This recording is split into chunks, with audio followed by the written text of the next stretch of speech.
In today's episode, I talk about divorce and settling difficult negotiations. This is how legends are made.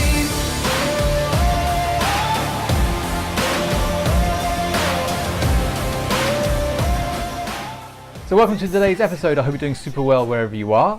Today I just let you know that there hasn't been much going on. It's been a busy morning with work until about midday, and that's been great and it's been wonderful. And then I've been catching up on emails. There hasn't been a whole lot I can really share with you, to be honest with you. The only thing that I was kind of thinking about which may be useful was that have been in discussions with my ex regarding some land that we kind of still share, still own, and how we are looking to sell that and divide the asset. But that wasn't what I want to share. What I want to share is actually how I approach the negotiation, and inside that might be quite useful. I'm kind of proud of how we've coped with it. Setting the framework slightly on this, obviously communication can sometimes be difficult and tense, and particularly when it comes back to money and shared things, it can prove to be a real hostile ground or potential for hostile ground. So the approach that I wanted to share with you, which again in any negotiation I think might be beneficial, really was to establish just the points we agreed on. Now that may seem quite challenging sometimes, but let me explain it a bit further. The process of negotiation often is about what can I get? What do I get from a situation? What am I willing to give up a little bit? And that has an importance. But if we went more of a route that is more intention or interest based negotiation, where we're looking to see what we kind of what our needs are or what our intentions are eventually, that can be a bit more useful. So putting the intentions-based negotiation along with the idea of focusing on what we agree on is a very useful combination, or at least it's worked successfully so far with my negotiations.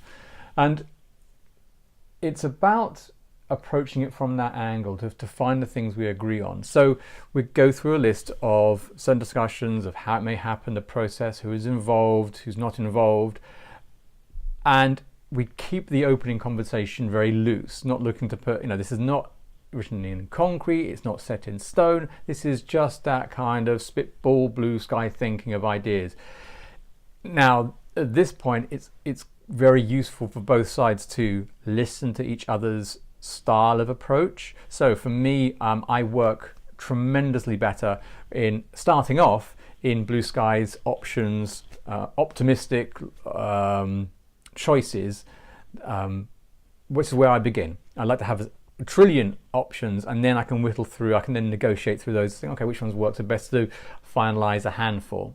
Where for other people, and my ex for an example, is that she prefers to get more details straight away. So if you can imagine, she starts from the ground and I start from the sky.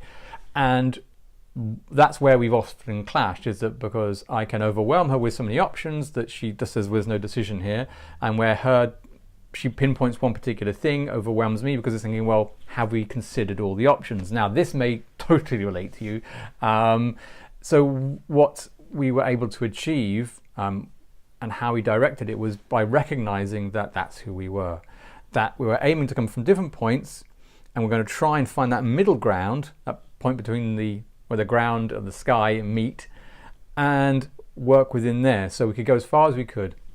As an example, in the discussion about the land, I had to kind of just get all the ideas out of my head. So I got a big bit of paper, wrote out all the ideas of how the combinations of this would happen, and that was very, very useful for me. In fact, a big bit of paper was very useful. Actually, pro tip, if you've got ideas, you need to think big, get large bits of paper and just get pens and write out stuff. That can be a great way of processing.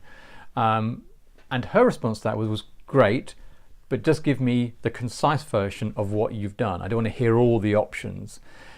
So for me, that was like, oh, that's a bit of a pinch, but I get it. I understand why she's saying give me 5 rather than 500. And obviously it was a pinch for her to think, oh, there's so much on there, I need to reduce it down. By the way, this doesn't mean that everything's going rosy and it's perfect, because it isn't sometimes. But I found this particular technique and this particular approach very useful.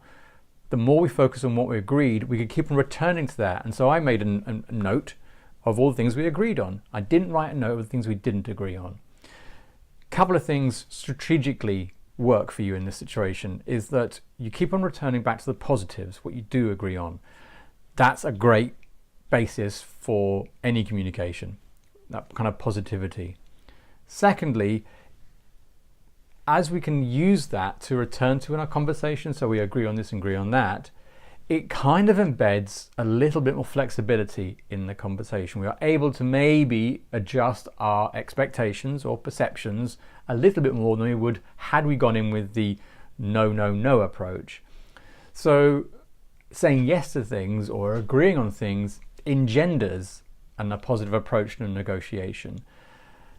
So even though the agreements were very small and very mild, having a list of them is actually quite a positive thing. So we built up a kind of a deck of things which were good about what we were saying, where we were agreeing on.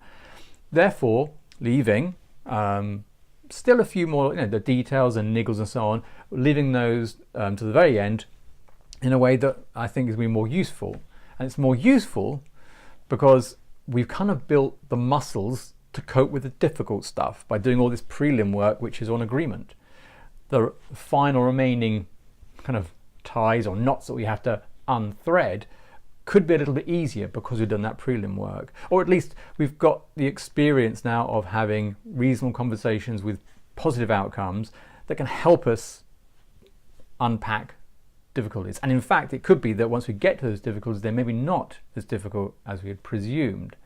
So in the stages, it's not finalized yet, that's where I find myself. And in that negotiation, I found it very useful, just to repeat again, focus on only what you agree on, look to understand and then respect the other person's approach for understanding a situation or comprehending it. That was very useful, so we could keep away from any areas where we would overwhelm each other with problems or difficulties or whatever. And the only thing to add to that, I think this is back to the idea of overwhelm. Inside of this difficult negotiation in lots of ways, respect the triggers. Respect what's happening inside that dynamic. There are going to be things that may be said in a particular tone or referenced in some way which may kind of spark historically an argument. Having the parameters in place, setting up a boundary or a contract in advance is very useful, such as explaining there may be some triggers and announcing that they could be there and that there's going to be like a traffic light.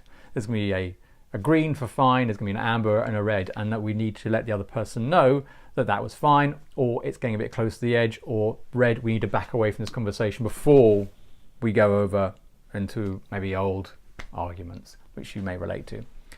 So employing these kind of techniques with patience and applying them well has got a better solution available to this land than mediation ever got. So extract what you can from that, see what you could find as being useful in your world. I think that the core parts of negotiation, they are very valid in this particular situation. I think they could apply quite more universally when we're having these difficult conversations, particularly if you're going through separations, which are often those heightened emotions. So have a think about that. Let me know what you think. If you've enjoyed this video, give it a like. And maybe if you know someone who's going through a separation or a tricky divorce, which is quite common, maybe this video is going to be worthwhile sharing with them, because there's some stuff in there which, it's come from personal experience, which may be some benefit for them too. So have a think about that. And if you've enjoyed it, say give it a like, drop me a comment. Would love to hear from you. Other than that, I'll catch you on the next episode. This is how legends are made.